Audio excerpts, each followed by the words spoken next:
transmitiendo en vivo desde River Arena, desde el avivamiento de la calle Broadway, para Asia, África, América, Oceanía, Europa. Arriba, que no afloje, aquí transitando los últimos 3 meses del año. Gracias por ponerme Canadá, Colombia, El Salvador, Honduras, República Dominicana, México, Puerto Rico, Estados Unidos, USA, Argentina, Costa Rica, Venezuela, Ecuador. A ver que no afloje esas banderas arriba. Nicaragua, Guatemala, Venezuela. Ahí está Nicaragua. Que ese aplauso sea para recibir al resto del mundo que nos está mirando ahora. Impresionante. Qué lindo, gracias. ¿De dónde es esa bandera? ¿Esta de dónde es? De Costa Rica. No, ustedes de Costa Rica, ticos. Me tienen que poner, ahora que están mirando en casa, cuando van a venir, pongan, no puedo aprenderme todas las banderas de memoria, las estoy aprendiendo. Pero yo creo que si ustedes hacen la prueba y dicen, esta, se equivocarían también, porque son muy parecidas. Así que a todas las banderas, si les pueden poner el nombre, como me hizo aquí la gente de Canadá, me ayuda muchísimo. Aparte, de acá por las luces veo poco, así que yo soy medio daltónico. Yo veo todas banderas argentinas. Ahí está la 10 de Messi. Dios te bendiga, Argentina. Mirá. Dios te bendiga, un placer. Qué poco que aplauden al campeón del mundo. Qué feito. Qué feito. Porque van a tener que aguantar el argentino así hasta el próximo mundial. ¿Qué va a hacer?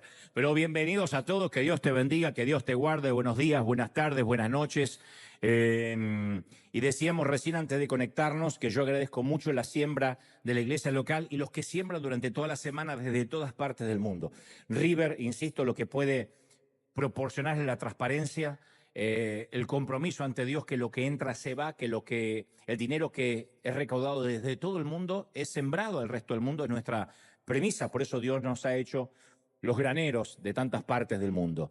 Y nos enteramos allí en la India, donde nosotros tenemos nuestro orfanato. Hay un sitio llamado Wayanad. En Wayanad es el sur de la India y tenemos allí a un querido pastor que trabaja con nuestro equipo, que es el pastor Satish Kumar. Llegaron lluvias muy torrenciales a la India, provocaron corrientes de barro, aguas, rocas que arrasaron las viviendas donde residen los trabajadores que además hacen su oficio ahí en las plantaciones de té junto a su familia. Lamentablemente, en medio del caos, ahí en la India, perdieron la vida más de 100 personas, los que se sabe hasta ahora. Y para ayudar a las familias afectadas, estos son los planes de emergencia que tenemos nosotros en River.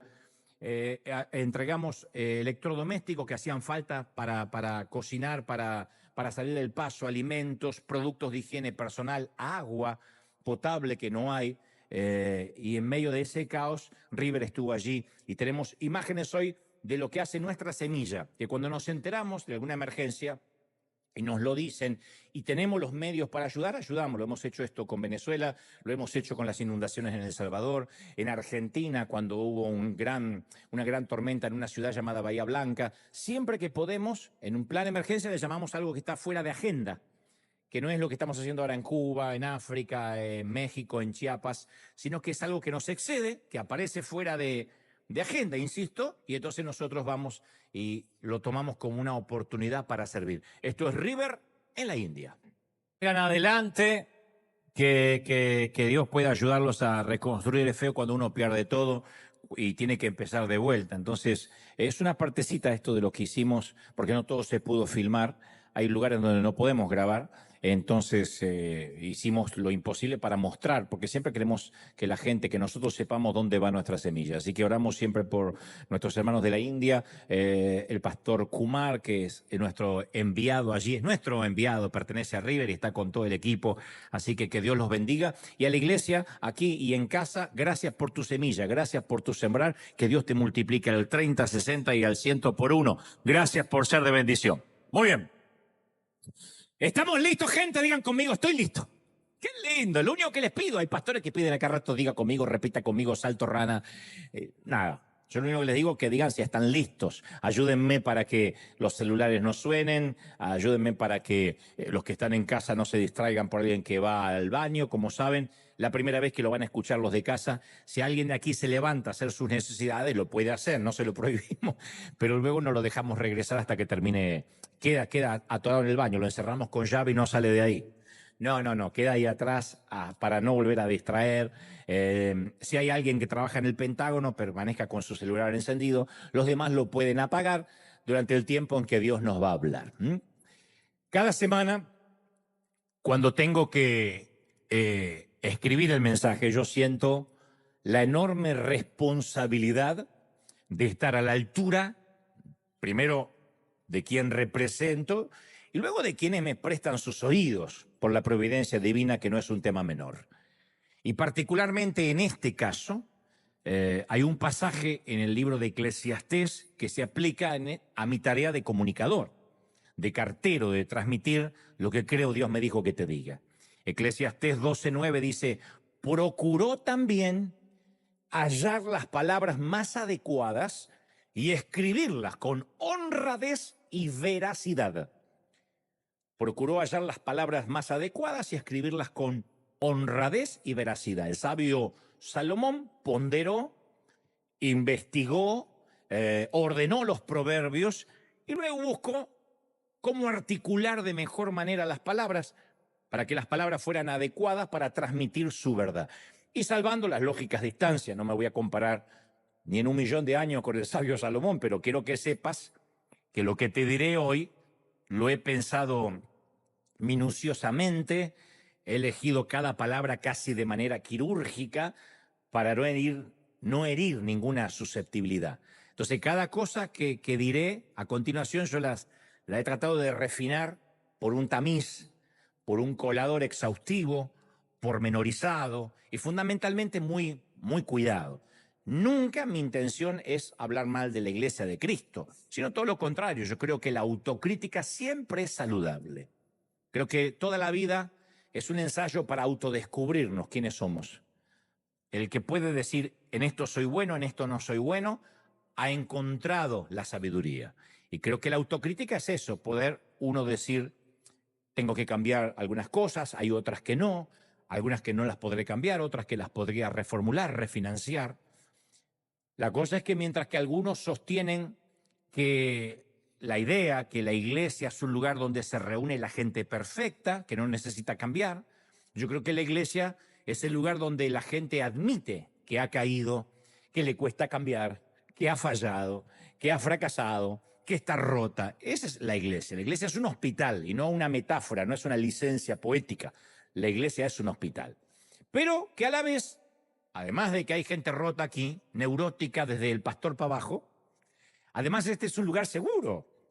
Es un sitio seguro, es una embajada donde podemos compartir con autenticidad y sin pudor nuestros defectos, fracasos, debilidades, adicciones, necesidades, dolor. Y decimos, este soy. Pero por lo general tratamos de tapar nuestros fracasos, pero yo soy de los que sostienen que justamente esos fracasos son los que atraen a las personas. No hay nada más que subyugue y seduzca más que la autenticidad. Muéstrame a alguien auténtico y te voy a mostrar gente que admira a esa persona profundamente. Pablo amplió esta verdad en la segunda carta a los Corintios, capítulo 12, versículo 9, cuando dijo, por lo tanto, gustosamente, dijo el apóstol, gustosamente haré más bien alarde de mis debilidades. Hacemos un paréntesis y nos preguntamos, ¿quién conoce a alguien que hace alarde de las debilidades? Yo la verdad que hago de la comida, todas las comidas la última cena, dice alguien. Yo me como todo. Otro dice, no, yo la verdad que soy muy chismosa. Ay, me encanta sacar el cuero.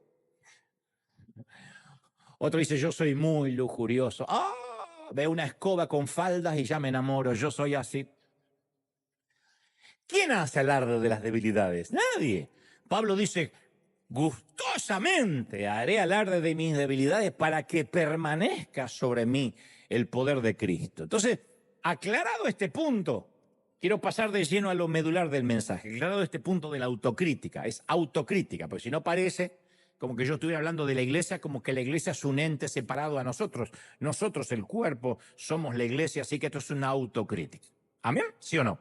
Bueno, yo he hablado mucho acerca del tipo de iglesia en la que fui formado desde mi niñez y durante gran parte de mi adolescencia. Se trataba de un ambiente de un medio ambiente controlado, una suerte de invernadero, una subcultura. Muchos venimos de ahí. Nosotros nos veíamos a nosotros mismos como un pequeño grupito minoritario, distinto al resto, en un mundo pecador lleno de peligros. Esa era la imagen que teníamos.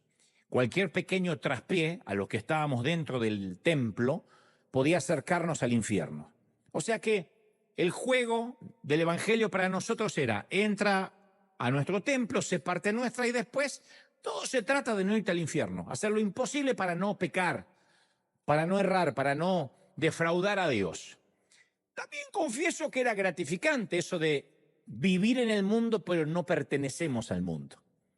Los pastores nos hacían énfasis en esto. Estamos en el mundo, pero no pertenecemos al mundo. Cantamos aquel himno que decía: no puede el mundo ser mi hogar. ¿Alguno lo cantó? ¿Sí? No puede el mundo ser mi hogar. Y luego añadíamos: en gloria tengo mi mansión. Y cantamos: no puede el mundo ser mi hogar. Siempre había una que desafinaba así, que no, terrible, pero que arruinaba el himno para siempre. Dios la miraba y decía: no, el mundo va a ser tu hogar si sigues cantando así. Y la congregación donde yo me crié había levantado un inmenso muro de reglas externas para protegernos de ese mundo pecaminoso que había afuera. Pero como digo siempre, una religión fundamentada en lo externo siempre se descarta fácilmente y con el tiempo se repele. Es como querer criar a nuestros hijos con reglas, exceptuando el amor. Y le decimos: acá no se hace esto, acá se hace tal cosa, acá te levantas a tal hora. Si el niño o el chico o tu hijo, tu hija perciben que solo hay reglas, pero no hay amor, no hay gracia, si solo hay verdad y no hay gracia, tarde o temprano esas reglas se van a romper. O va a tener mayoría de edad y le va a importar un cuerno las reglas.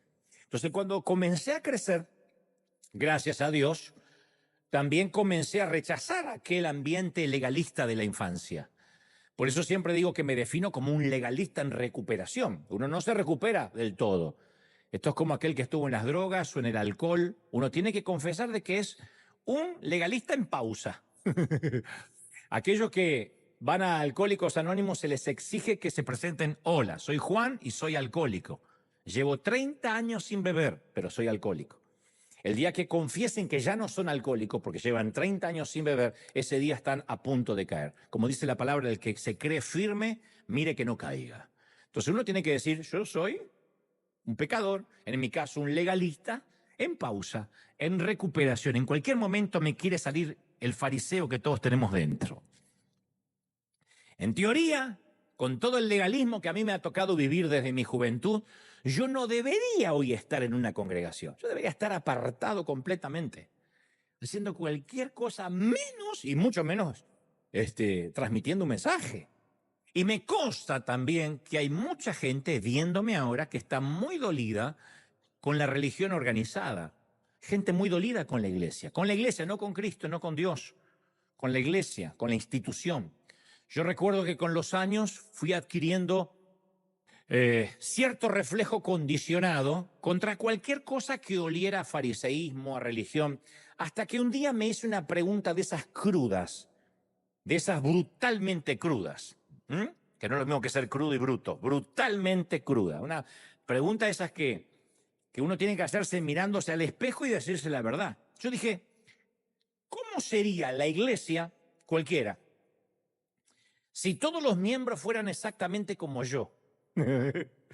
Y me di cuenta que sería un desastre, un despadre. ¿Cómo sería la iglesia si fuera la iglesia, todos fueran exactamente como Dante, ¿no? Y asumí, cuando me di cuenta que sería un desastre si todos fueran como yo, asumí que si daba con la iglesia perfecta, apenas yo me unía a ella, terminaba de arruinarla. Es una pregunta que todos tenemos que hacernos. Cuando buscamos la iglesia ideal, la iglesia perfecta, ¿cómo sería la iglesia si todos fueran como yo? Hay algunos que están diciendo: ¡y perfecta! Bueno, le hace falta un baño de humildad. Yo me di cuenta que detestaba a los hipócritas, porque en el fondo, en algún punto se parecían a mí, me reflejaban sesgos míos. Dicen por ahí, estaba leyendo, que cuando uno tiene hijos y ve cosas que le exasperan de sus propios hijos, es porque en el inconsciente te recuerdan cosas tuyas. Lo que pasa es que la memoria nos juega una mala pasada y pensamos que nosotros siempre fuimos maduros, nunca fuimos adolescentes, nunca tuvimos la edad del pavo. Pero cuando le agarra la bobería y la babosada y te dice, ¡ay, me saca de dónde salió de algún abuelo! ¡No, tuyo es! A algunos se lo olvida. Nos recuerdan y nos reflejan, ¿no?, en nuestras neuronas espejo de que tiene que ver con nosotros. Bueno, yo veía a los hipócritas y decía, ¡ay, cómo puede ser tan hipócrita! Pero en el fondo me di cuenta que me reflejaba. Así que bastante humillado, comencé a concentrarme en mi propia espiritualidad y no en la de los demás. Esto cuesta, esto no es de la noche a la mañana. Venir aquí y decir, yo quiero concentrarme en que Dios me hable a mí y no pensar en que Dios le hable al otro, es una tarea que no se logra de la noche a la mañana. Siempre estamos diciendo, ay, qué bien que le viene a la chusma aquella, ojalá que le haya pegado el palito. Qué risa divina. Ternura, qué risa. Bueno, esta nueva percepción de centrarme en mi espiritualidad y no en la del resto me ayudó a dejar de tolerar a la iglesia para, en lugar de eso, empezar a amarla profundamente. Porque uno a veces tolera y voy a la iglesia y ahí hay gente terrible, pero no me queda otra. Uno tolera, pero para dejar de tolerarla, insisto, y pasar a amarla, uno tiene que cambiar el foco, decir, bueno, se trata de mí, no de los demás. De manera que con mucho esfuerzo y años de caminar cristiano, y todavía no lo he logrado en su totalidad, he aprendido que al venir al edificio, no quiero decir a la iglesia porque la iglesia somos nosotros, al venir al templo, al sitio donde nos congregamos, yo debía, a saber, a priori, en primera instancia, mirar hacia arriba. Era lo primero que tenía que hacer, mirar hacia arriba. Segundo, mirar a mi alrededor. Y tercero, mirar hacia afuera. Lo diré otra vez. Venir aquí, mirar hacia arriba, mirar alrededor y luego mirar hacia afuera. Paso a explicar estas tres miradas o esta suerte de tres dimensiones. En primer lugar, aprendí a mirar para arriba, cosa que yo no hacía en la adolescencia cuando era más joven y me congregaba. Yo no iba a la iglesia a mirar para arriba, aunque parece un contrasentido, porque todos venimos a buscar a Dios. Pero yo logré quitarme con mucho esfuerzo una costumbre que es muy hispana, es un patrimonio nuestro, esto no es de los gringos. Ese espíritu de consumidor, de crítico de espectáculos, críticos de cine. Todos los hispanos tenemos eso. Los gringos, los indios, los afroamericanos tendrán otros defectos. Nosotros tenemos eso muy marcado, el famoso, ¿qué gano yo con esto? Denme algo que me guste, entreténganme. Vengo a ver si me gusta, ¿no? Si me gustó el servicio, me voy feliz. Si no me gustó, ¿dónde me devuelven la ofrenda? Es un espíritu de crítico de cine. Quiero que me entretengan, quiero recibir, quiero que me den. Quiero una palabra que me edifique, ¿no? Lo ponen muchos hispanos en las redes. ¿Y esto en qué me edifica? Todo está para edificarlo a él. O sea, si no lo edifica, si no lo nutre, si no lo alimenta, se va a otro lado porque acá no me alimentan. Entonces la iglesia debería ser lo antagónico a un teatro. Aquí Dios es el espectador de nuestra adoración. Por eso es el servicio a Dios. No es que Dios nos tiene que entretener. Nosotros venimos a ofrecerle un servicio a Él. Y debemos salir del servicio preguntándonos, de todo mi servicio que yo le ofrecí, ¿qué le agradó a Dios? ¿Le habrá agradado a Dios lo que yo le ofrecí hoy domingo? En lugar de decir, ¿qué me gustó a mí de este domingo? Como si hubiese ido a ver a Paquita la del barrio. Entonces, en primer lugar, la iglesia no existe para brindarnos a nosotros entretenimiento, ni alimento, ni sanar nuestra estima o hacer amistades. La iglesia existe a priori para adorar a Dios. Si fallamos en eso, fracasamos. Venimos a juntarnos juntos a adorar a Dios. Por eso es servicio al Señor. En todo caso, culto a Dios. No es un espectáculo, aunque pueda parecerlo. Y los pastores no representamos el papel del actor principal, sino que somos los más parecidos, como digo siempre, a un guía de museo, ¿no? Ese asistente discreto que apunta la atención a la obra de arte. Uno Cuando decimos se le da la gloria a Dios, no es poner a Cristo en los carteles, es poder conducir a la gente hacia Dios, llevarlos hacia Él. Durante un servicio las cosas más importantes ocurren no entre los actores que están en el escenario, sino dentro de los corazones de los miembros de la congregación. Ahí es donde ocurren los milagros. Por eso siempre le digo a los que ministran, no venimos aquí a mostrar cuán espirituales somos.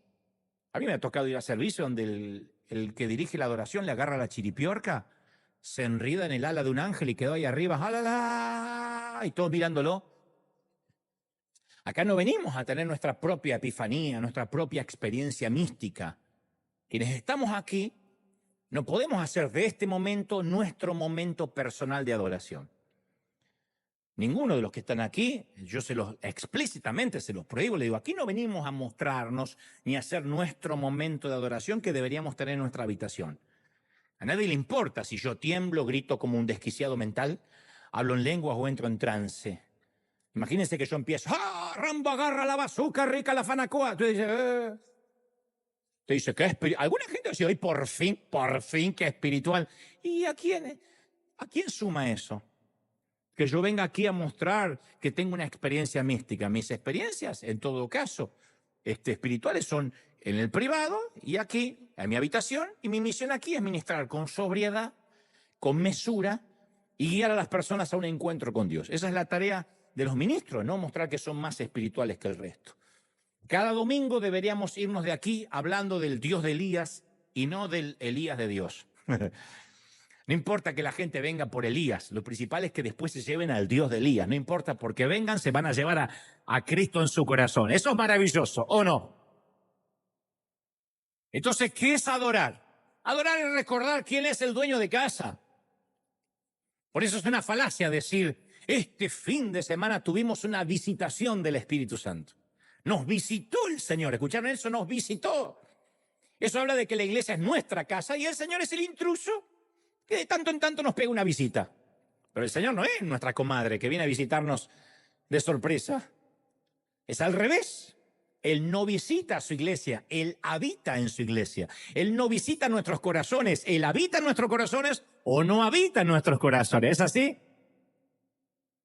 Así que a mí me costó mucho eso. Antes iba a decir, la música no me gustó. No me gustó esa chica como cantó. Me gusta la otra canción. Y el pastor, no sé, hoy no hizo tantos chistes, me gusta. Yo iba así, como si fuera un espectáculo. El pastor estuvo aburrido, no me gustó la música, no me encantó la luz, yo cambiaría tal cosa. Yo me sentaba como en Broadway a criticar. Hasta que entendí que la iglesia era para mirar para arriba, para adorar a Dios. La oportunidad de decir, yo voy, cierro los ojos y yo adoro a Dios.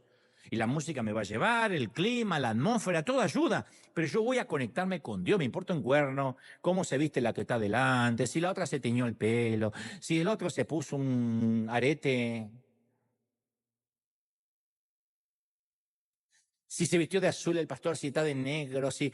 O sea, esas cosas, está bien, al principio pueden llamar la atención, después todo tiene que ver con que yo voy a la iglesia a mirar hacia arriba. Yo voy a conectarme con Dios. Parece una infantilidad, pero caramba que a veces nos olvidamos. Y decimos, hoy no me gustó tanto el culto. Somos degustadores de culto. Cámbiame el corito. No es así. Mira para arriba. Luego de aprender a mirar para arriba, en segundo lugar, aprendí a mirar alrededor. A quienes estaban en el mismo edificio. Durante mucho tiempo yo cometí el error de buscar intencionalmente, arbitrariamente, iglesias, congregaciones compuestas por gente parecida a mí. Esto también es un sesgo muy hispano. Procuraba encontrar una congregación que tuviera el mismo nivel de educación que yo tengo, un trasfondo bíblico igual que el mío, hasta una preferencia musical y litúrgica semejante a la mía. Yo buscaba congregaciones que se parecieran a mí. Entonces, inconscientemente, iba repitiendo el error de la iglesia de mi juventud, que sofocaba cualquier intento de diversidad. Uno no podía ser auténtico en la iglesia donde yo me congregaba. Teníamos que hablar todo lo mismo, repetir todo lo mismo. Teníamos que tener nuestro propio lenguaje cristianés. ¿Cómo estás, bendecido por la sangre del Cordero que nos redime de la concupiscencia de la carne? Así habría que hablar. No importa que afuera no nos entendiera, había que asumir otro lenguaje. Yo me crié en una congregación que ni siquiera admitía a ninguna persona que se vestía diferente a nosotros. Por eso hoy decía que cuando a mí me repelían los hipócritas, entendí que yo también tengo un hipócrita queriendo surgir todo el tiempo. Por eso me repelían tanto, porque reflejaban lo que había en mí. Yo también durante muchos años decía, quiero una iglesia que tenga la adoración que a mí me gusta, que la gente sea parecida a mí. No había iglesias de argentinos aquí en California, porque si una iglesia demasiado perfecta tendría que irse al cielo ya mismo. No, creo que es todo lo contrario. Pero bueno, pero veo que uno busca gente, no, yo quiero gente iglesia donde haya gente parecida a mí. Y yo he contado infinidad de veces el trauma de que cuando yo era adolescente me ayudaba a los sugieres, a los porteros, se decía en esa ocasión, a los que daban la bienvenida a acomodar a la poquita gente que llegaba. Y conté también que cierta vez llegó una mujer a nuestra congregación muy necesitada de Dios, con un cigarrillo en la mano que lo apagó antes de entrar, vestía jeans, sin ajustados, una blusa sin mangas. Tampoco vino en bikini. Era un jean y una blusa sin mangas. Y el portero la detuvo antes de entrar sin preguntarle quién era, de dónde venía. Le dijo, esto es la casa de Dios, no es un burdel. Aquí nos vestimos de manera decorosa, señora. Su vestimenta tienta a nuestros varones aquí adentro. Si hubieses visto a los varones tentados, ¡ay, Dios! Eran 5 viejos que más que tentación sentirían nostalgia cuando la verían.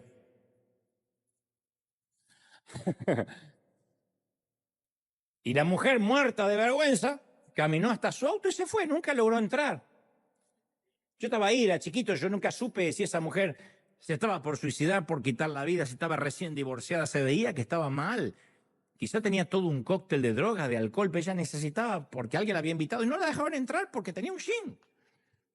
Al rato sale el pastor principal y el portero le cuenta el incidente y el pastor le dice, hiciste bien.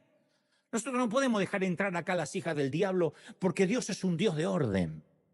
Entonces yo digo, ¿cuándo fue que perdieron la noción de que para qué era la iglesia? ¿Cuándo Dios nos encargó una iglesia para conservar el orden? Y dijo, cuiden el orden, si se pierde la gente no importa, lo importante es el orden. ¿Cuándo pasó eso? En ese momento algo sucedió dentro de mi corazón. Yo me comprometí ante Dios, aunque era chico, que nunca iba a juzgar a alguien por su aspecto físico, por su apariencia, por su vestimenta. Por eso yo me empiezo a preocupar cuando en una congregación todos nos empezamos a parecer, desde la vestimenta hasta la manera de hablar, porque somos iglesia, no somos Corea del Norte.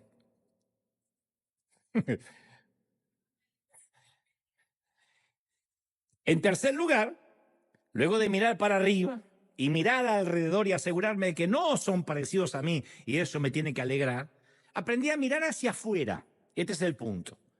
La iglesia es la única sociedad cooperativa del mundo que existe para el beneficio de aquellos que no son sus miembros.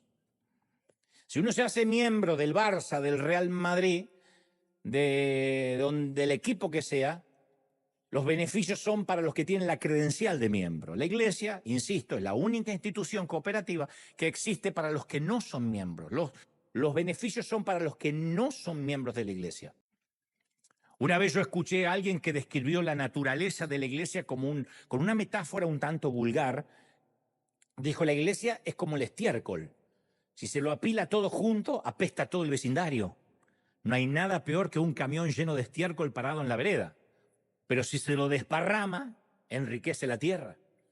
Entonces yo estoy plenamente convencido que el salir hacia afuera es el factor determinante del crecimiento o no de una iglesia. Muéstrame una iglesia llena de actividades para los miembros de adentro y te voy a mostrar una iglesia que está hiperactiva pero que nunca crece.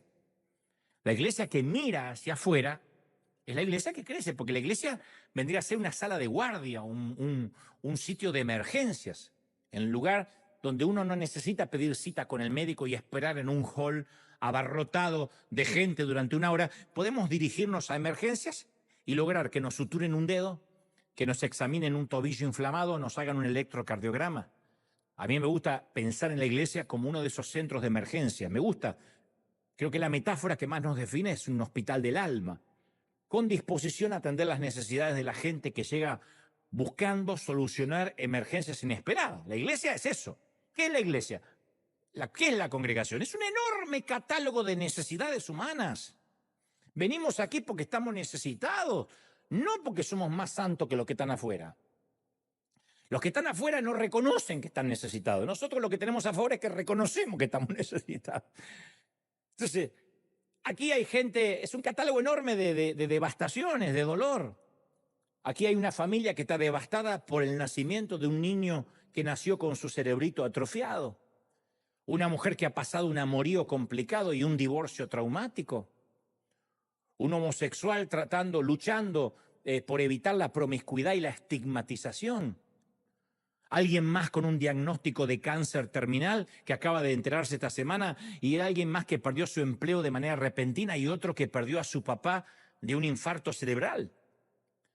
¿A dónde la gente va a llevar sus raspones, sus magulladuras, las grandes fracturas o las heridas abiertas y expuestas? Bueno, al hospital del alma. La iglesia debería fungir como ese hospital. Entonces, una vez que yo sé que esto lo entendemos todos, ¿sí? Somos un hospital, acá viene la gente rota, ok. El punto es que una vez que entendemos la metáfora de que funcionamos como un hospital, por consecuencia tenemos que entender que nosotros vendríamos a ser los médicos, los que ya estamos adentro, y los enfermeros, que no estamos del todo sanos, pero podemos ayudar a los que van llegando. Entonces, cuando uno entiende, bueno, somos parte de los médicos que ayudan, que aman, que sirven, también tenemos que procesar que hicimos un juramento hipocrático, siguiendo la metáfora de los médicos. ¿Qué es el juramento hipocrático? Lo habrán escuchado, es un compromiso ético que se atribuye a Hipócrates y que tienen que hacer los médicos hasta el día de hoy, se hace 2 milenios, que les recuerda a los médicos el cumplimiento de sus valores morales, entre los que se menciona, entre otras cosas, que cualquier paciente merece atención médica. Es un juramento hipocrático. El médico tiene que atender a cualquiera, no importa si el herido o el enfermo es un pedófilo, un dictador, un terrorista, un narco, un genocida o una suegra. Merece ser atendido. No puede decir, no, yo a este lo dejo morir si es un sinvergüenza. Este es un sinvergüenza. El médico tiene que atender a quien sea. Un médico tiene que atender a un soldado enemigo que quedó de este lado de la trinchera herido, lo tiene que atender en plena guerra, no lo puede decir. Y como estamos en guerra con, no sé, estamos en la Segunda Guerra Mundial y estamos en guerra con Alemania, lo termino de rematar. El médico tiene que atender a todos. Ese es el juramento hipocrático. Y en los negocios del reino, el Señor redobla esa apuesta, antes de Hipócrates. Pablo afirma en Gálatas 3:28, ya no hay en el Evangelio ni judío, ni griego, ni esclavo, ni libre, ni varón, ni mujer. Todos nosotros somos uno en Cristo Jesús. Todos. Todos. ¿Sí o no? Todos. Romanos 10:13 afirma, todo el que invoque el nombre del Señor será salvo. Ya lo hemos hablado esto. Todo el que invoque el nombre del Señor será salvo. A eso no se le puede agregar una enmienda. Bueno, todo, lo que dice que es bruto, todo. Se va a salvar cada político corrupto que invoque el nombre del Señor. Cada republicano, cada demócrata, cada inmigrante, cada socialista, cada comunista, cada capitalista, cada heterosexual, cada homosexual, cada transexual, cada persona que no podemos soportar y que no toleramos, invoca el nombre del Señor, se arrepiente y es salvo. El nacimiento espiritual ocurre por gracia, cuando creemos. Nosotros después vinimos, la religión organizada, y levantamos más barreras que fe. Pero el que confiesa es salvo, punto. No hay forma de decir, no, pero no es lo que quiso decir, no es todos. Efesios 2:8 dice, porque por gracia, sois salvo por medio de la fe. Yo creo, tengo fe. Y después dice, eso no es, dice el apóstol, de ustedes, es don de Dios. Porque no es por obra, para que nadie se gloríe, para que nadie diga, bueno, yo soy más salvo que este, porque yo no soy tan lengua larga como esta vieja chismosa, porque yo no soy tan canalla como un argentino. Entonces, no, para que nadie se gloríe. Efesios 4:5 afirma, un Señor, una fe, un bautismo, un Dios y Padre, el cual de todos es sobre todos y por todos y en todos. No hay dos dioses, no hay 3 Cristos, no hay 8 Espíritus Santos, hay un Dios En todos, por todos y sobre todos. Entonces, cada ser humano con el que interactuamos es un hijo de Dios. Cada uno. Esto me trae muchos problemas cada vez que lo digo y lo voy a seguir diciendo hasta que tenga que ir a orinar seguido porque la próstata no me resiste estar una hora acá. Que todavía no ocurre, digo que algún día. Pude decir eso como pude haber dicho hasta que el Alzheimer no me juegue una mala pasada, pero lo voy a seguir diciendo. Cada ser humano con el que interactuamos es un hijo de Dios. No son hijos del diablo hasta que se arrepienten, son hijos de Dios. Nada más que para aceptar esa realidad tiene que invocar a Dios. La persona tiene que invocar a Dios y acepta la realidad de que es hijo de Dios. Pero a nosotros nos cuesta comprender horrores ese tipo de gracia. Cuando uno habla de gracia, hay una resistencia terrible. Yo hablo de milagro, de... La gente no tiene problemas de creer que un paralítico puede caminar. El problema es que un pecador puede ser salvo si es demasiado pecador. Ahí es cuando razonamos, no, a ver, cualquiera no es un hijo de Dios. Mucho menos si no es un buen cristiano. Y es que en el fondo, los creyentes queremos implementar los códigos de la mafia siciliana. Ti farò un'offerta che non potrai rifiutare, non potrai rechazare. Dentro della famiglia, tutto. Fuori della famiglia, niente. Questa è l'Iglesia nostra. Questa è l'Iglesia nostra. È chiaro? Capisci? Amen. Fuori dell'Iglesia nostra lo facciamo in copertura pastorale. Le quitiamo la copertura pastorale e lo inviamo con il diavolo. Che parezca un accidente. Questa è l'Iglesia nostra. L'Iglesia nostra, dijo el apóstol Vito Corleone. Esa es la Iglesia nostra. Y en los tiempos de Jesús, también había muchos mafiosos de la religión que tenían esos mismos códigos de segregación. Dentro de la familia todo, fuera de la familia nada. Igual. Está bien. Amo, pero dentro de la familia. Se va de la iglesia y ya está. Lo odiamos. Lucas 10:25 relata el encuentro de Jesús con uno de esos capos religiosos, capo mafia religiosos. Dice que se presentó un experto de la ley, un experto de la ley. En primer lugar, no era un principiante, no era un incipiente predicador o alguien que estaba comenzando, era un experto de la ley para poner a prueba a Jesús. Le tomó un examen sorpresa y le hizo esta pregunta: Maestro, ¿qué tengo que hacer?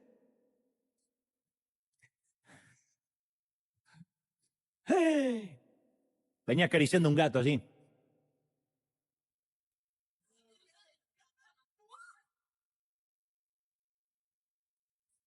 Maestro, ¿qué tengo que hacer para heredar la vida eterna? Quiero heredar la vida eterna, ¿qué hay que hacer? Las escrituras son claras cuando dice quería poner a prueba a Jesús. O sea, era una típica pregunta trampa. En el contexto judío, cuando escuchaba la frase vida eterna, en realidad significaba ¿cómo guardo la sana doctrina para ganarme el cielo?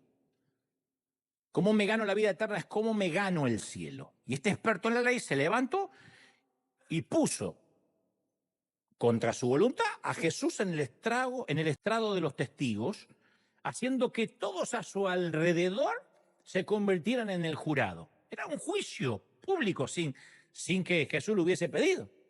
Todos miraron a Jesús a ver qué le iba a responder. Dinos, Jesús, ¿qué hay que hacer para heredar la vida eterna? Ahora van a ver dónde está la trampa. Jesús respondió brillantemente con una repregunta para elevar la conversación a nivel del corazón por sobre la mente, ¿no? Él respondió con otra pregunta. Él estaba ayudando a la persona que hacía la pregunta a descubrir lo que él creía que era verdad. Jesús le replicó: ¿y tú qué dices? ¿Qué está escrito en la ley? ¿O cómo la interpretas tú? Repito la escena. Maestro, ¿qué hay que hacer para heredar la vida eterna? ¿Y tú qué crees? ¿O cómo tú interpretas la ley? Dime lo que está escrito en la ley. Jesús sabía que este era un experto. No era un neófito. En palabras simples, Jesús le dijo, eres tú el que sabes. ¿Y me preguntas a mí? Cuéntame lo que conoces de la ley, tal como tú lo entiendes. La ley en la mente judía era la Torá, los primeros 5 libros de la Biblia: Génesis, Éxodo, Levítico, Números y Deuteronomio. En estos 5 libros había 613 mandamientos que habían desprendido de ahí, conocidos en el hebreo como el misbot. Entonces, para los hebreos, no solo eran leyes y mandatos, eran escritos sagrados.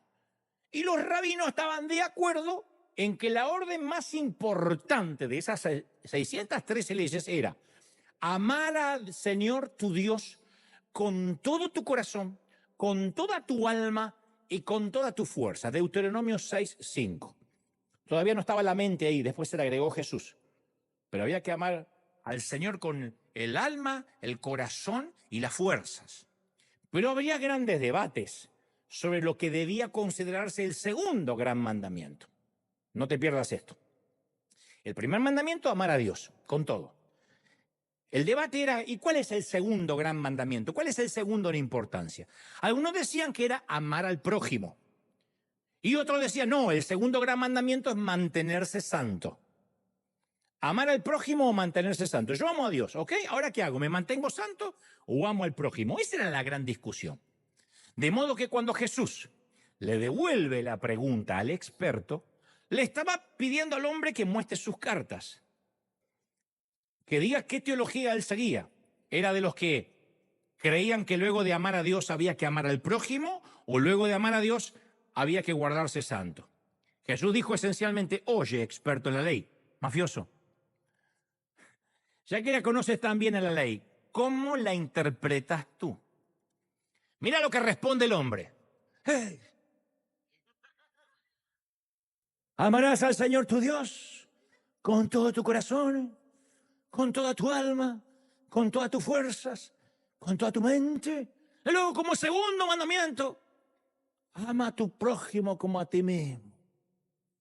Y Jesús respondió rápidamente, bien, bien, haz esto y vivirás.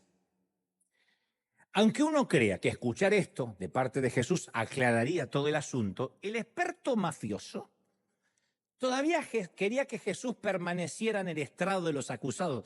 No lo iba a liberar tan fácil. Era como el gato que tenía acá. Así que lo mira a Jesús y le tira la bomba. La verdadera bomba acá sí muestra cuál era la trampa. Y dime, ¿quién es mi prójimo? ¿Quién es mi prójimo? A eso quería llegar el experto religioso. ¿Quién es mi prójimo?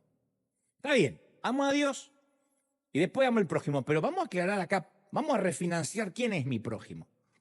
De algún modo estaba diciendo, yo no tengo problemas de amar a mi prójimo, estamos. Siempre y cuando dejemos en claro que mi prójimo es quien piensa, viste, actúa y luce como yo. Si se tiene la sana doctrina, yo no tengo problema de amarlo.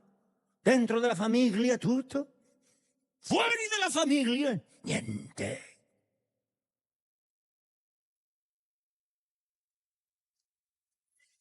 Cualquier parecido con la realidad es mera coincidencia. En aquellos días prójimo se definía con la palabra rea, que en hebreo se refiere a alguien cercano. Prójimo era alguien de tu propia tribu, incluso alguien de tu propio país. Definitivamente, prójimo no significaba ni pagano, ni gentil, ni samaritano. Un prójimo es alguien de la misma tribu, para empezar. Ergo, los prójimos se miraban, se vestían, comían, se comportaban y creían todo lo mismo. Entonces eres mi prójimo. Estás dentro de la iglesia y eres mi prójimo. Sale fuera de la iglesia, te quito la cobertura, te maldigo y te maldigo los hijos, la suegra, las abuelas, te maldigo todo. De hecho, creo que aquí nació el famoso esto del prójimo dentro de la iglesia, decirle, dígale al hermano que está a su lado, te amo, dígale que está a su lado, te amo, Señor, ahora diga conmigo, salte conmigo, ahora dígale que está a su lado. Porque somos todos prójimos y todos hacemos lo mismo. ¿Cuánto está contento? Amén. Puesto de pie. Siéntese, puesto de pie. Yo sé que se sentaron. Puesto de pie estamos ahí. Porque somos todos prójimos. Soportamos todo porque somos prójimos. Y este experto de la ley estaba tratando de acorralar a Jesús haciéndole una pregunta trampa. No escuché bien. ¿Quién dice que es mi prójimo? Entonces Jesús, brillante, le responde ahora no con una repregunta, sino con una historia. Le dice, te voy a contar una historia. Y comienza diciendo una parábola. Le dice, bajaba un hombre de Jerusalén a Jericó y cayó en manos de unos cacos, de unos ladrones. Le quitaron la ropa, lo golpearon, se fueron, se dieron a la fuga y dejándolo medio muerto. Así comienza Jesús su metáfora. No sabemos de dónde era el hombre, lo único que sabemos, según Jesús, es que se dirigía de Jerusalén a Jericó. Los académicos dicen que ese camino era uno de los lugares más peligrosos para viajar en el Antiguo Oriente, así que arbitrariamente, geográficamente, Jesús lo ubicó en el lugar correcto. Era una ruta con mucho viento, con muchas curvas, que impedían que el viajero pudiera ver lo que había al doblar el camino. Y Jesús nos dice que los atacantes persiguieron, golpearon al individuo violentamente, lo desnudaron, le robaron y lo dejaron medio muerto en el camino. En aquel entonces, las dos formas más sencillas de identificar de dónde provenía alguien era la vestimenta y el lenguaje. Este hombre estaba desnudo e inconsciente, lo que hacía imposible saber de dónde era. No sabemos si era judío, no sabemos si era un enemigo. Sin ninguna identificación, el hombre de la historia de Jesús era solamente un hombre. NN. No tenía identidad. Un hombre. Entonces los ubicó a todos en tiempo y espacio. Hay un hombre herido. No importa qué cree, de dónde es, está herido el tipo. Sin más información, todo lo que sabemos es que yacía ahí y si se queda ahí, se muere. Jesús dijo, un sacerdote, al verlo, se desvió y siguió de largo. El sacerdote era de la clase alta, del jet set de la religión, por lo que muchos eruditos creen que la mayoría de los sacerdotes vivían en la ciudad de Jericó. Los sacerdotes hacían turnos para trabajar en el templo 15 días con los levitas y los laicos religiosos y luego tenían 15 días de descanso. Trabajaban 2 semanas y 2 semanas no trabajaban. Así que imagínate a este sacerdote, un hombre de clase alta que regresa a casa después de 2 semanas de duro trabajo. Va hacia su descanso. El sacerdote vio al hombre y decide seguir. Porque ¿por qué tendría él que hacer algo? Pero el punto no era que el tipo estaba apurado. El problema no era que el sacerdote no era una cuestión de gestión del tiempo del sacerdote. Se trataba de cómo el sacerdote calificaba la ley, cómo entendía la Torá y qué teología rabínica seguía. ¿Él creía que el segundo gran mandamiento era amar al prójimo? ¿O por su actitud convenimos en que él creía que el segundo mandamiento era mantenerse santo? Ese era el tema de fondo. Cuando Jesús plantea la situación, dice, piensen ustedes, saquen las conclusiones. ¿En qué creía este tipo que él siguió de largo?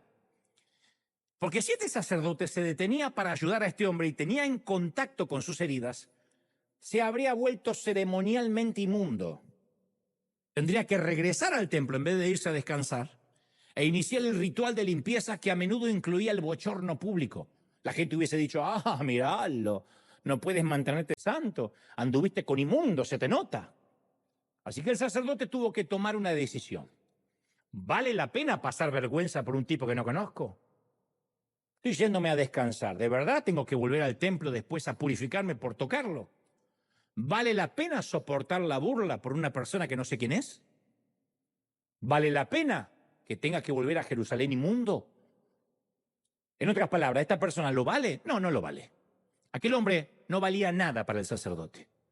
La santidad y la doctrina era lo que tenía valor para él. Yo no me voy a ensuciar las manos con alguien fuera de la familia. El segundo personaje que encontramos en la historia de Jesús fue un levita. Los levitas gestionaban la seguridad en el templo, entre otras cosas. Manejaban los terrenos, mantenían el orden y también se iban a casa después de trabajar durante 2 semanas. No eran la clase alta, por lo que creemos que el levita probablemente caminaba, no montaba a caballo.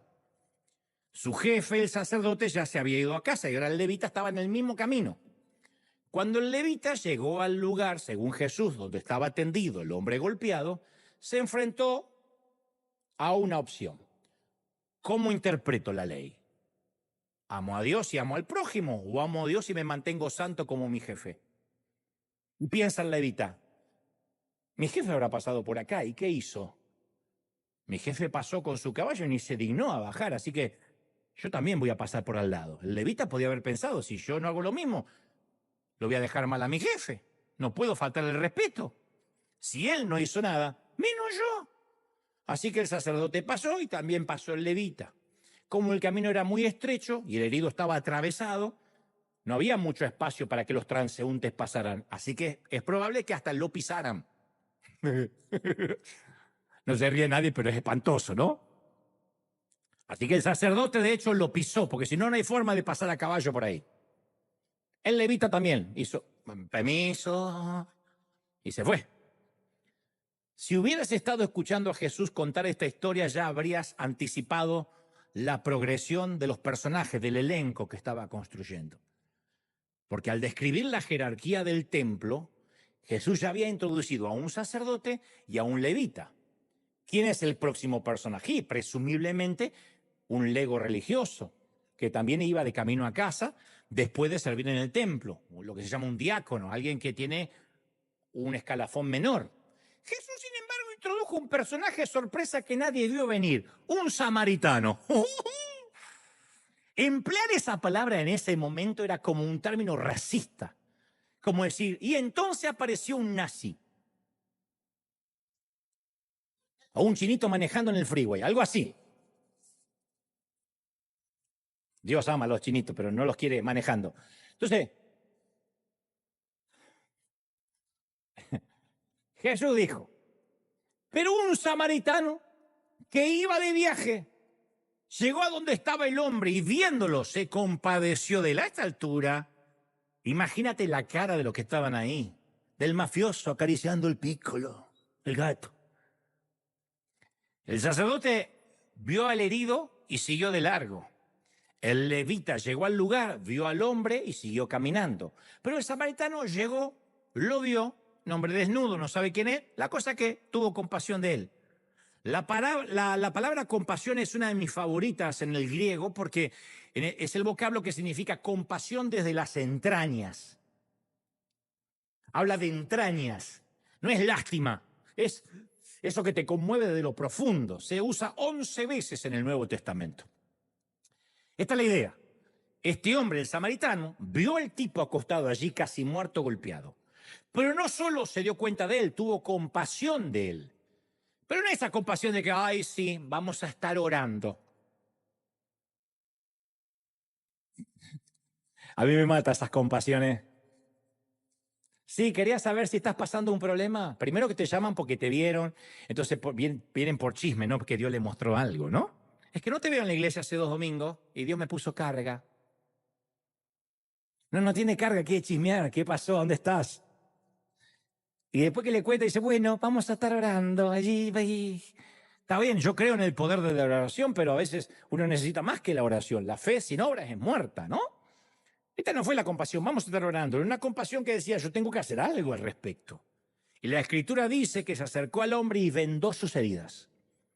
Lo tocó, se ensució las manos, se manchó, se le llenó la ropa de sangre.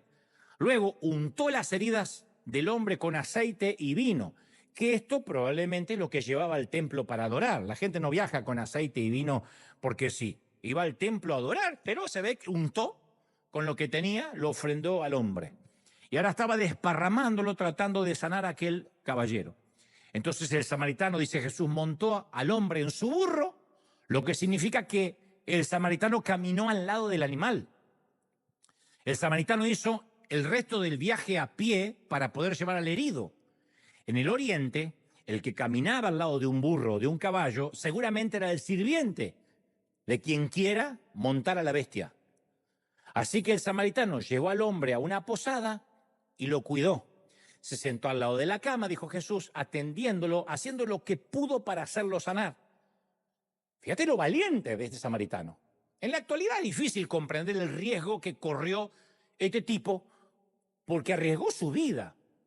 Hubiese sido muy fácil para cualquiera echar un vistazo rápido a la escena y suponer que el samaritano había lastimado a ese herido, que el samaritano era el asaltante. Es posible que alguien lo acusara por un tema de racismo, de segregación. Que le haya quitado la vida en el acto al samaritano. Ah, tú fuiste el que lo desnudaste y tú eres el que le robaste. Sin embargo, este samaritano se quedó con el hombre y cuando se levantó a la mañana siguiente dejó dinero y le pidió al hostelero que lo cuidara. Cuídenmelo, le dijo. Y lo que gaste de más se lo pagaré yo cuando vuelva. No sabía quién era el tipo que estaba desnudo. Robaron al hombre, lo golpearon, lo abandonaron casi hasta matarlo, lo dejaron a punto de morir. El samaritano llegó a rescatar, sanar y cuidar al hombre quebrantado. Luego prometió que regresaría. No sé si a alguien se le hace familiar esta historia, pero a mí me parece que es la que más luce como el Evangelio. Son las buenas noticias. Es lo que Jesús hizo por nosotros. Estábamos destrozados, desnudos, abandonados. Llega Jesús. Fuimos olvidados, considerados inmundos, injuriados. Jesús vino, nos cargó, se quedó con nosotros, nos cuidó, pagó por nosotros y prometió regresar. El buen samaritano es la imagen de Cristo, ¿o no? Es maravilloso. Es la imagen de Cristo. Prometió regresar. Sin embargo, no había terminado la historia. Tenía otra pregunta para el experto en la ley. Jesús le dice, ya lo tiene acorralado al mafioso. Le dice, dime, ¿cuál de estos tres de la historia piensas que demostró ser el prójimo del que cayó en manos de los ladrones? Le dio vuelta la tortilla.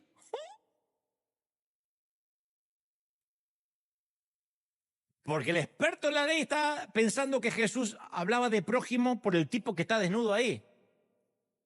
Hasta conservaba la salvedad de decir, bueno, si yo encuentro un tipo desnudo y no sé quién cree o no, yo también lo ayudaría porque a lo mejor es alguien con sana doctrina y lo estoy dejando morir. Pero a Jesús no le habla del tipo desnudo, sino que le habla del que ayudó. Dijo, ¿cuál de los tres cree que es el prójimo? Cuando el experto hizo la pregunta, convirtió la palabra prójimo en sustantivo. Cuando Jesús hizo la pregunta, hizo del prójimo un verbo. El experto de la ley solo podía responder y solo respondió, el que se compadeció de él. No pudo nombrar la palabra samaritano. No te escuché. Jesús dijo, ¿eh? El que se compadeció de él, lo que escuchaste. Jesús le dijo, bueno, anda entonces y haz tú lo mismo. Entonces esta no es una historia de algunos actos de amabilidad de vez en cuando. Es una historia sobre amor intencional. Es una historia que nos cuenta hasta qué punto se extiende la idea que tenemos de la palabra prójimo. ¿Acaso es solo la persona prójimo que vive al lado nuestro, que se parece a nosotros, que vota como nosotros, que se viste y actúa como nosotros? Nosotros amueblamos casas desde hace 5 o 6 años aquí en California. Equipamos casas completas, ¿no? Y la crítica que siempre me llueven, gracias a Dios de otras partes del mundo, espero que no de acá, es ¿y por qué ayudan a católicos? Porque vi que en esa casa le amueblaron la casa y tenía una virgen en la esquina. Como diciendo, no entiendo por qué ayudar a una persona que necesita. Está bien, pero no es prójimo, es católico. Puede tener una virgen o puede tener parado ahí a Chente Fernández. A mí prójimo es aquella persona que se dice transexual. Jesús estaba declarando que ser su discípulo significaba más que amar a las personas similares a nosotros o socialmente aceptables. Sus discípulos, si querían ser sus discípulos, debían amar a los enemigos. No es una licencia poética, y bueno, amar a los enemigos. No está hablando de amar al que alguna vez nos hizo la guerra, un ruso en la época soviética o la Guerra Fría. No, está hablando de amar a aquel que nos cae gordo. Sus discípulos debían amar sin excepción, sin calificación, sin duda, sin discriminación. Y como seguidores de Jesús tenemos que codearnos con personas que no concuerdan con nosotros. ¿De qué otra manera ellos van a experimentar el reino inclusivo de Dios si gastamos nuestra energía evitándolos? Con esa cuestión y esa premisa, no somos amigos del mundo. Cuidado, no te contamines, ¿eh? Y no tengas comunión con las tinieblas. Tener comunión con las tinieblas no nos exime de amar. Una cosa es tener comunión con las tinieblas y otra cosa es amar al que está en las tinieblas. Jesús dijo que incluso deberíamos amar a recaudadores de impuestos, porque dice, ellos son los que pueden amar a gentes como ellos. Pero nosotros tenemos que amarlos a ellos. Es fácil para nosotros amar a las personas que siempre nos dicen que sí, que nos aprecian, que nos agradecen algo, que hablan nuestro lenguaje cristianés. Jesús dijo que hasta los paganos hacen eso. Hasta los paganos aman a la gente que son como ellos. Los mafiosos se cuidan entre ellos. Los narcos se cuidan entre ellos. No sirve que los evangélicos nos cuidemos entre nosotros. Que dicho sea de paso, no nos cuidamos. Ni eso. Entonces, para amar a nuestros enemigos, antes hay que identificarlos. ¿Quién es tu enemigo? Nómbralo. El experto en la ley y en la historia de Jesús ni siquiera pudo darle el nombre, lo llamó el que se compadeció. No pudo decir el samaritano. Se le trabó esa palabra en la lengua, no pudo. Entonces hoy, ¿puedes nombrar a las personas que te lastimaron? Porque ese es el primer paso para la reconciliación. La negación, decir, yo no tengo enemigos. No, yo me llevo bien con todo. Esa negación no te permite reconciliarte. Tal vez no puedas nombrar a la persona, pero puedes comenzar con los títulos que usas para hacer referencia a la persona. Mi ex, mi antiguo pastor, mi actual pastor, ese dark con los pelos parados, ese amanerado, aquel ecuménico, el rarito. Incluso podías decir, esa iglesia que me lastimó. Si algunas veces vamos a amar de la manera que Jesús ama, hay que comenzar por ahí. Cuando podemos decir los nombres de nuestros enemigos, comenzamos a verlos como humanos, no como categorías. No son gente sin rostro, como un día dijimos. No son categorías, son humanos. A nosotros no nos gusta que nos digan los hispanos. Esos son los blancos. No nos gustan. Pero siempre que nos pongan en una categoría nos va a lastimar, porque una categoría nunca nos puede definir a personas que somos únicas. Y cuando podemos verlos como personas, podemos orar a favor de ellos. Podemos orar por aquellas personas que nos parecen insoportables, pero orar de verdad para que Dios los bendiga. La cruz es profunda, es amplia, representa nuestra vida a la cruz. Nuestra vida está llena de una amplia gama de personas de todo el espectro espiritual. ¿Hay siempre un asiento disponible en nuestra mesa? Porque es muy fácil tener una fe unilateral. Y también es fácil vivir de una manera segura, sin riesgos, en la cual elegimos a quién dejamos entrar a nuestro círculo y a quién no. Dentro de la familia, tutto. Fuera de la familia, niente. Muchas veces hacemos eso. No, yo no me junto con gente que no me edifica. Yo no hablo con gente que no tiene nada para aportar. Y entonces, ¿y los clientes? Usando la metáfora que esto fuera un negocio, y son los negocios del reino. ¿Y a quién tenemos que llegar? Si nos vendemos el producto entre nosotros, vamos a terminar muriéndonos. Yo conozco congregaciones que cuando crecen es porque nació un bebé.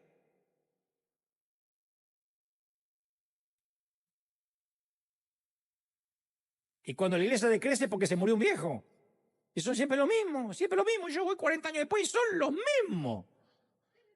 Y dicen, no, pero somos pocos y santos. Oh, pueblo chico, infierno grande, decía mi mamá. Oiga, somos los más cercanos a una Biblia o a una iglesia que algunas personas van a leer o llegar. Nuestra presencia invita a la gente a sentirse intrigados por la forma en la que amamos y los vemos. O nuestra actitud y nuestra conducta sugieren que van a ser aceptados siempre y cuando empiecen a actuar, vestir y lucir como nosotros. Entonces, muchas iglesias ofrecen más entretenimiento que adoración, más uniformidad que diversidad, más ley que gracia. Y Jesús proclamó con su vida que cada persona que camina por este planeta está a solo una invitación de distancia de tener a Cristo. El peor alcohólico, la persona más airada, el criminal más peligroso, la persona más adicta, el más chismoso, el más lujurioso, la persona más racista, el más disfuncional de tu familia, la persona más odiosa que conocemos o nosotros mismos estamos invitados a la mesa solo invocando el nombre del Señor, nos guste o no nos guste. ¿Estamos de acuerdo, sí o no? O entendemos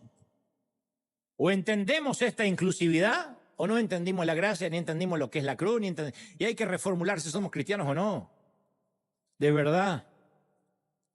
A mí me encanta que en los últimos años yo estoy más rodeado de los que se llaman mundanos que de cristianos, porque significa que cada vez me acerco más al llamado que Dios me dio. Yo no quiero terminar en congresos apostólicos, proféticos, empoderando a los mismos evangélicos de siempre. Congresos de pesca de gente que nunca sale a pescar, que no se quiere ensuciar las manos.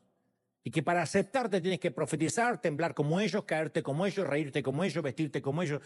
Eso es una secta. Terminamos siendo un gueto.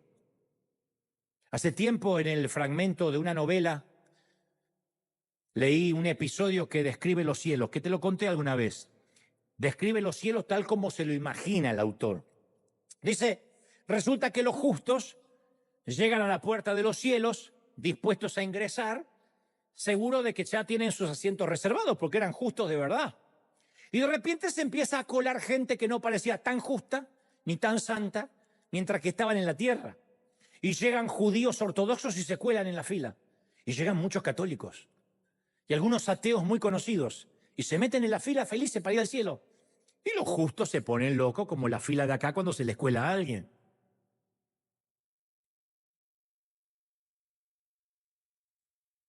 Y dice, mira, pero no puedo creer que Dios perdonó esto también. ¡Ay, fila VIP! Le pusieron.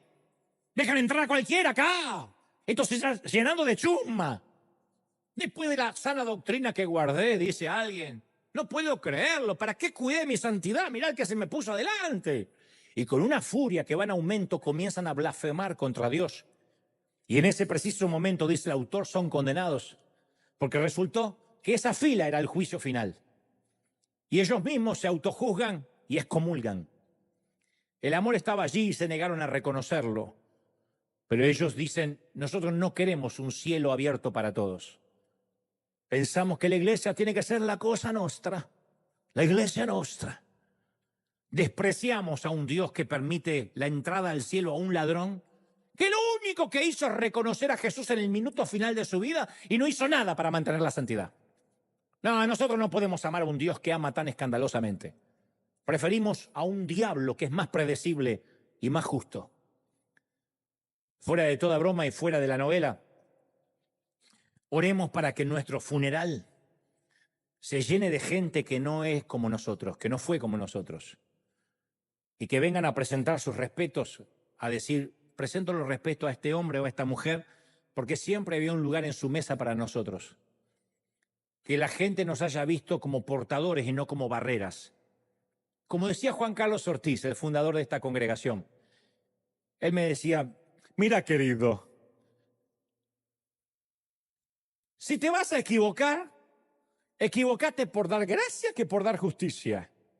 Es muy difícil mantener el equilibrio de justicia y gracia. Pero si te equivocás dando justicia, a lo mejor mandás a alguien al infierno que Jesús ya había salvado. Y Dios te va a decir hacia arriba, ¿por qué condenaste a quien yo perdoné? Pero si te equivocás dando gracia, el error es menor, porque nunca vas a amar más que Dios. Así que si hay que equivocarte, equivocate dando oportunidades, dando gracia. Nunca Dios te va a decir no entres porque eres más amoroso que yo. La gracia, en todo caso, si la vamos a extremar, no usándola como una licencia para pecar. Si vamos a extremar la gracia en darla en demasía, vamos a equivocarnos dando gracia. Que cada vez que vengamos al servicio, en primera instancia miremos para arriba, luego miremos a nuestro alrededor y nos alegremos que somos distintos. Y fundamentalmente lo principal, la esencia del Evangelio, miremos hacia afuera, de lunes a sábado al menos, los domingos por la tarde, y que entendamos que, de hecho, existimos como iglesia especialmente para los de afuera. Eso es amor, eso es el Evangelio, ese es el prójimo. Esta no es la iglesia nostra, esta es la iglesia de Cristo en todas las naciones, en todo el universo. Alguien tiene que celebrar a Dios por esta palabra. ¡Aleluya! ¿Te animas a ponerte de pie y dar un aplauso grande al Señor para sellar esta palabra y decir, Señor, con el aplauso celebro que los cielos se han abierto, que has hablado tú con tus hijos esta mañana, esta tarde, noche? Bendito sea Dios. ¡Aleluya! ¿Recibimos esta palabra, sí o no?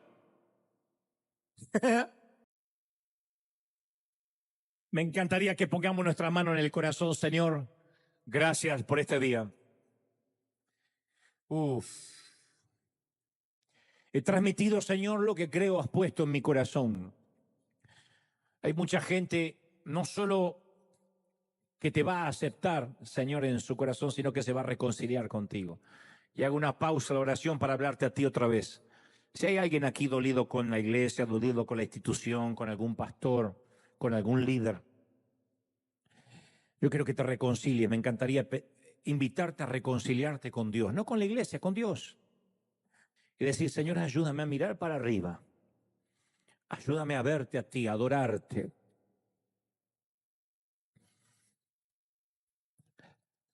Luego que tu oración sea enfocada en el Señor, lo segundo es, ayúdame, Señor, a mirar a mi alrededor.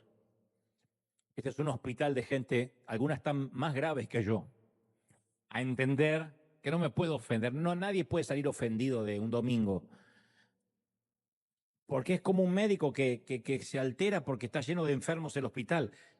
Se supone que ese era nuestro juramento hipocrático, que nos íbamos a dedicar a eso, a gente enferma. Entonces viene gente con espíritus de chisme, y viene gente con espíritus de disensión, y vienen otros con lujuria, y alguien más con espíritu de robo y de adulterio, y no lo celebramos, no lo festejamos. Tienen que ir a recuperación. No obstante, tenemos que lidiar con sangre, y tenemos que lidiar con fracturas, y tenemos que lidiar con heridas abiertas. Eso es la iglesia. Pero en tercer lugar, a mirar al prójimo hacia afuera. El Señor nos va y nos está colocando en sitios a donde otros no quisieron ir para no ensuciarse las manos. Hay muchos diciendo, yo no quiero sacarme foto con fulanito o menganito para no quedar pegado. Y los que tienen el espíritu de Nicodemo y van a buscar a Jesús de noche, se van a llevar una sorpresa. No servimos como agentes secretos. Tenemos que ir a donde otros no van y decir, Señor, ese es mi sitio, ese es mi lugar, esa es mi asignación.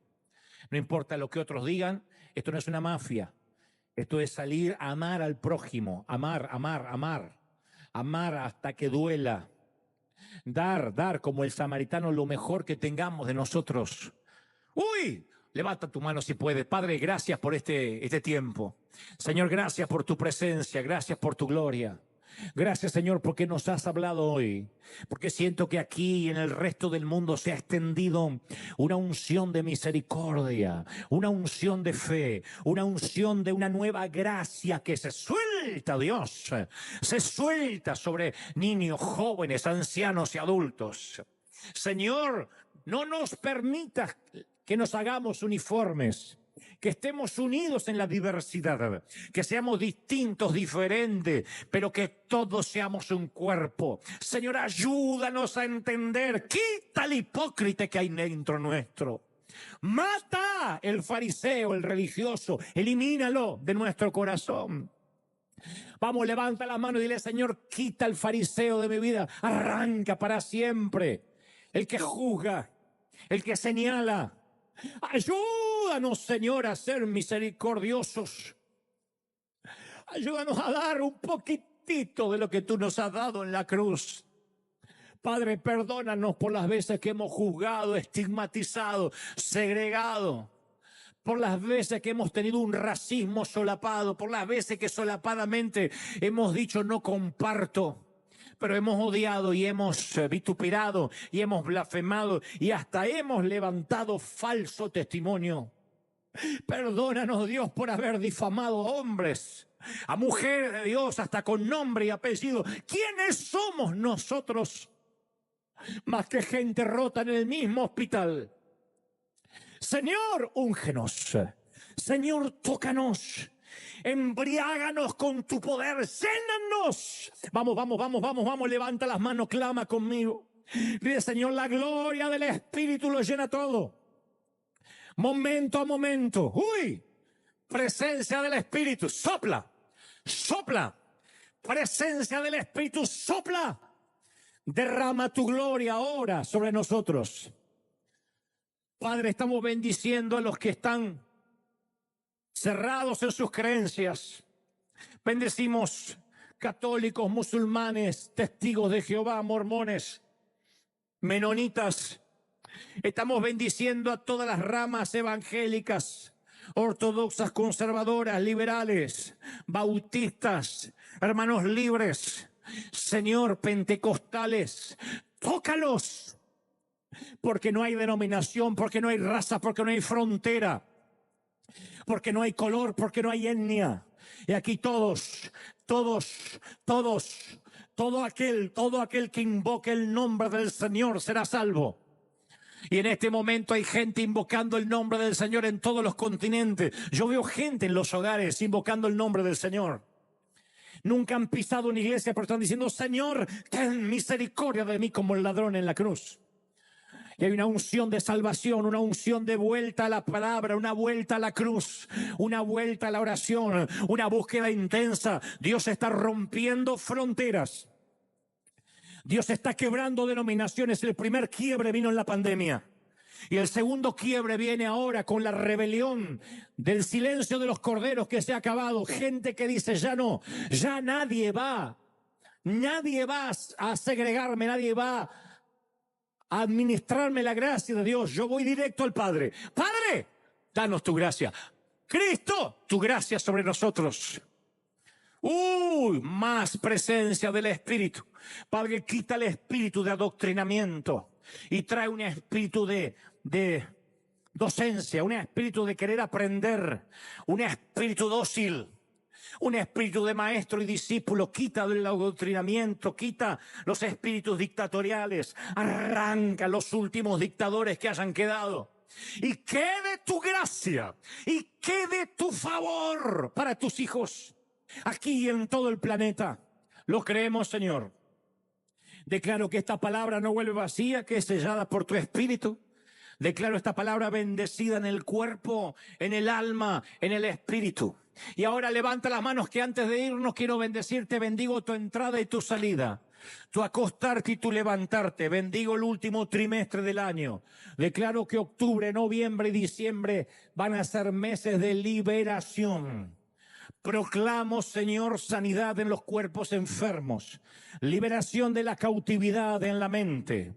Declaro, Dios, un cambio anímico en los depresivos. Arranca toda ansiedad, surmenaz y estrés. Declaro sosiego. Declaro paz que sobrepasa entendimiento humano. Trae paz a los hogares. Trae reconstrucción familiar. Toca a los adolescentes y los hijos de los hijos. Bendice los nietos y bendícenos hasta la cuarta generación. Bendice la juventud, bendiga a nuestros viejos. Bendiga a nuestros abuelos y bendiga a los enemigos y a los amigos.